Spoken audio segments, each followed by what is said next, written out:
everyone, Sabrina here, Books of the Worm Bag, with a book review for The Reaper by Jackson P. Brown. This is really good. So we follow Amy, who is an empath. Basically means she can sense the auras of people and creatures. And in this world, we have vampires, werewolves, magicians, warlocks, witches, all living side by side with the humans in London. And she, one night, discovers an unusual aura that she's never come across before, and it belongs to the Reaper. Yes, the Grim Reaper. I really loved this book.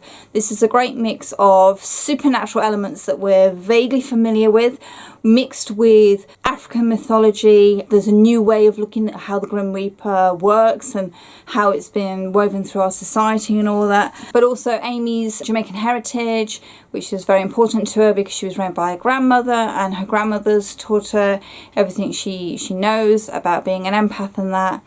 And it's just really beautifully written. I mean, it's very fast paced. There's a lot going on here.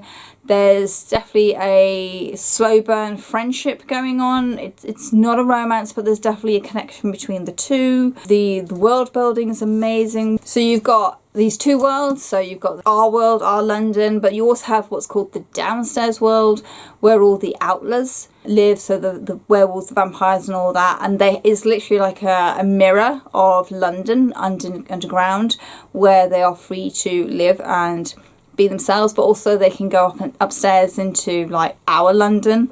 And of course, Amy, being a human, has to be a bit careful because the outliers are quite wary of humans. You know, let's face it, we don't have a great reputation when we meet something new and potentially dangerous. But I really like this. The dialogue is snappy, the characters are likeable, the villains you understand. There's no spoilers here whatsoever, but you understand and you can empathise with them and you get their motives, which is really important, I think. It's just so well done. I really enjoyed it. This is an adult fantasy, so, you know, don't expect to find this in the wire. It is an adult fantasy, and there are trigger warnings in here because there is explicit mention of grooming, assault, sexual assault and abuse, so just be aware of that. It is part of the character's storyline, so it needs to be there on the page, but it is handled very sensitively.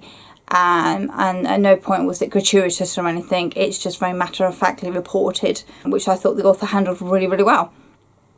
I really like this. It's clearly been set up for a series. We're certainly, hopefully, going to get a sequel to this because of the way it ends.